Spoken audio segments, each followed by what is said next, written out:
autre chose. Là maintenant, je vous demande d'accueillir notre invité du jour, si vous voulez bien. Marcel Biron, grossiste en viande du côté de Charleroi. Il propose du porc Columbus. Alors au début c'était du jambon, hein, on a eu l'occasion de le tester dans cette émission. Aujourd'hui il y a carrément une gamme de charcuterie qui accompagne ce porc Columbus. Vous êtes les seuls à distribuer le porc Columbus. C'est quoi la particularité de ce porc? Il a découvert l'Amérique? Oh, certes pas. Christophe Colomb, certes, mais pas le porc Columbus. En fait, la particularité du concept Columbus est un équilibre dans la matière grasse de l'animal, dans la matière grasse de l'œuf qui est le jaune, des acides gras essentiels polyinsaturés que sont les oméga 6 et les oméga 3. Dans un porc normal, traditionnel, il y a environ 15-20 oméga 6 pour un oméga 3. Et dans le porc Columbus, on est dans un rapport de 1 pour 1. Ça change quoi pour notre santé de manger des produits qui viennent du porc Columbus? L'homme moderne mange trop d'acides gras saturés, pas assez d'insaturés. Et dans les insaturés qu'il consomme, il y a toujours un déséquilibre au niveau des oméga 6 et des oméga 3. On en trouve où?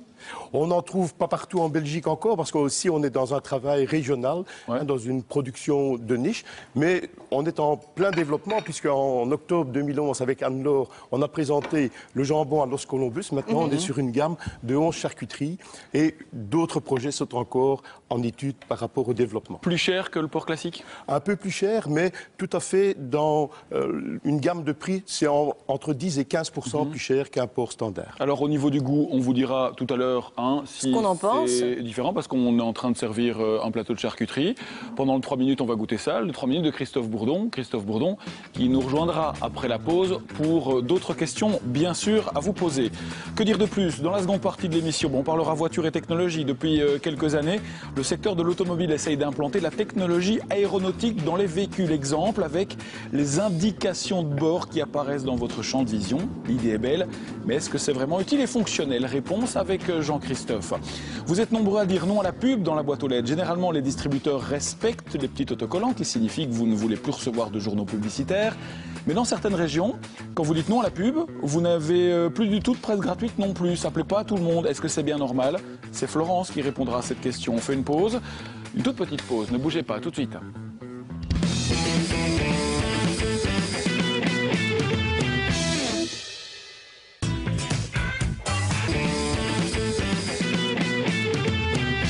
On n'est pas des pigeons, de retour avec le face-à-face. Ce soir, c'est Marcel Biron qui est l'invité de Christophe Bourdon. Il est grossiste en viande, il distribue le porc Columbus. Il nous parle d'une nouvelle gamme de charcuterie fabriquée avec ce porc et de façon artisanale. Il a 3 minutes pour nous convaincre que le porc Columbus est bien meilleur que le porc élevé de façon industrielle. Bonne chance.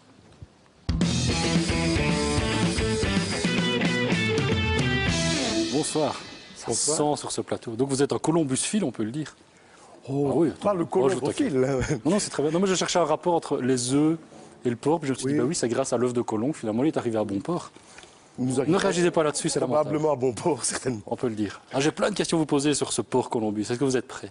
Prêt? Allez, top chrono. Vous le dites, il y a un rapport équilibré dans ce porc entre les oméga 3 et l'oméga 6, mais selon les nutritionnistes, il faut surtout quotidiennement 2 grammes d'oméga 3 et d'oméga 6 pour que le corps fonctionne bien. Donc est-ce que vous pouvez me dire combien il y a de grammes dans 100 grammes, par exemple, de jambon? Là, je ne suis pas capable de vous répondre parce que je n'ai pas les éléments scientifiques pour vous le dire ici. Mais en tout cas, lorsque nous faisons un profil en acide gras du gras dorsal des porcs, nous avons un rapport oméga 6, oméga 3 de 1 sur 1. Mais qu'est-ce qui se passe si on en mange trop? Voilà. Si on dépasse la dose de 2 grammes quotidienne? Il faut éviter de manger trop de charcuterie, il faut éviter de manger trop de viande, il faut équilibrer son alimentation. Et lorsqu'on a une source d'alimentation équilibrée, bien, en tout cas, ce porc-là, il contribue, puisqu'on y trouve des oméga 3. Justement, moi, la question, c'est en quoi le porc élevé de façon industrielle, qui n'a donc pas ce rapport 1 sur 1, est mauvais pour ma santé? Il n'est pas mauvais pour la santé. Je dis que le porc Columbus est meilleur dans la mesure où il est issu d'une exploitation en circuit fermé, c'est-à-dire qu'on n'engraisse que les porcelets qui sont nés à la ferme. Il n'y a donc pas de transport de 5000 porcelets vers une batterie d'engraissement. Et cet établissement, cette exploitation est indemne de toute maladie. Et la nourriture qu'il reçoit est exclusivement à base de céréales et d'un complément que l'on donne qui permet d'atteindre ce rapport oméga 6, oméga 3, complément végétal uniquement et qui est riche en oméga 3 végétaux comme le lin, la graine de lin, le colza. Vous venez d'évoquer le transport justement, vous avez dit, il est marqué sur votre site. Un signe de qualité, c'est le taux de mortalité de porc sur le transport de la ferme à l'abattoir. Je n'en perds pas 2 par an, peu d'éleveurs peuvent revendiquer pareil résultat.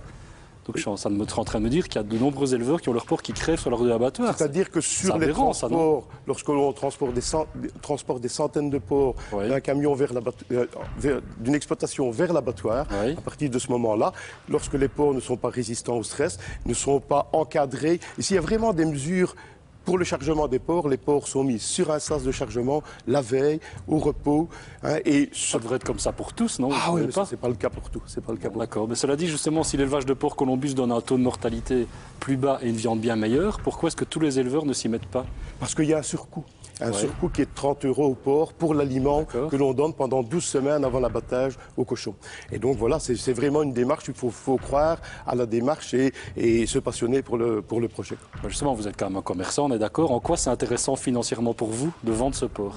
Ça me permet de me distinguer des grossistes qui font 20 000 porcs semaine. Je suis un petit artisan, une entreprise familiale. Et donc, si je ne me distingue pas par un produit de qualité que les autres n'ont pas, je suis inexistant sur le marché. D'accord. Mais pourquoi justement c'est devenu si compliqué de produire de la viande de qualité de nos jours?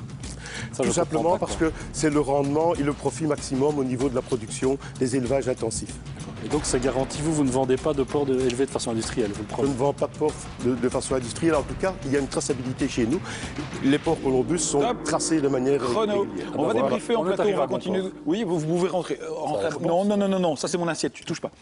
Allez, merci. On s'en va. Les filles, réaction. Alors, on a goûté. Forcément, enfin, moi, je ne vais pas dire qu'on n'a pas écouté monsieur, mais on a explosé son plateau, ouais. C'est super bon, on sent vite, on goûte vite la différence avec les trucs industriels sous vide vendus en grande surface, donc ça n'a rien à voir. Par contre, on se demande justement où on trouve vos produits.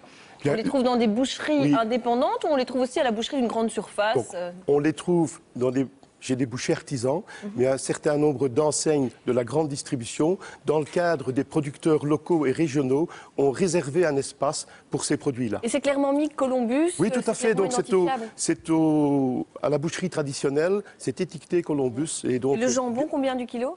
Le jambon, 18 € du kilo, prix de vente, au détail. Et le jambon, il tue. Il est bon, le jambon. Vous étiez fan des boulettes. Oui, on va pas remettre le débat sur la table, mais on n'y pense pas toujours. Mais quand on en entend parler, on se dit que c'est pas plus mal de manger un animal qui a été aussi abattu et qui a évolué dans de très bonnes conditions. Ouais. Tout à fait. Mince, c'est là que je dois enchaîner, mais j'ai la bouche pleine. Et alors, ce qu'il y a aussi d'extraordinaire, c'est que les viandes de porc industrielles sont généralement maigres, pisseuses. Et si vous avez une viande un peu grasse, lorsque vous cuisez cette côte de porc, elle roussit. Normalement, ne perd pas d'eau à la cuisson. C'est véritablement un produit haut de gamme où on retrouve aussi une saveur tout à fait particulière au niveau de la viande, au-delà de la tendreté. Il n'y a rien d'aléatoire dans toutes les affirmations que vous faites au niveau santé, on est d'accord, c'est vérifié. En fait, les oméga 3 contribuent à une amélioration du système général, dans la mesure où on en a besoin. On ne les produit pas, on doit les trouver dans l'alimentation. Poisson gras de mer froide, les noix, l'huile de noix, différents aliments. Et donc, ça, c'est vraiment contribué, puisque la viande de porc est la viande la plus distribuée et la plus consommée, c'est contribuer véritablement à mettre une source d'oméga 3 à la disposition des consommateurs. Alors, vous occupez de la viande, mais par exemple, avec les œufs Columbus et le système Columbus, est-ce que l'Europe est passée par là avec un contrôle sur les allégations santé? Puisque c'est vrai que dès qu'on parle de santé, d'amélioration de l'état général de la santé, l'Europe est très prudente avec ce qui est autorisé et ce qui ne l'est pas. Tout à fait. Mais en fait, au niveau des œufs, ils ont des expériences cliniques qui ont été réalisées, pas au niveau de la viande. Nous avons fait des expériences dans le cadre de recherche avec les universités où on a mis en évidence les qualités, en tout cas les proportions d'oméga 3.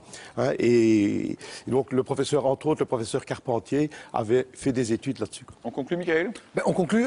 On était occupé à manger, donc on n'a peut-être pas tout entendu au niveau du prix. C'est vraiment beaucoup plus cher ou c'est un peu plus cher? Non, c'est un peu plus cher, c'est pas beaucoup plus cher. Ça reste vraiment à la portée de tous les budgets. Et vous savez, quand on achète du haché ou de la saucisse, c'est un produit qui coûte 7-8 € et vous trouvez une source d'oméga 3 intéressante dans un produit de base. Si vous passez devant un produit de ce type, n'hésitez pas, juste pour le goût, parce que ça déchire. Tentez l'expérience. Marcel Biron, merci d'être passé, d'avoir joué le jeu. Merci bien. Et laissez tout, on s'en occupera, on va débarrasser. À bientôt.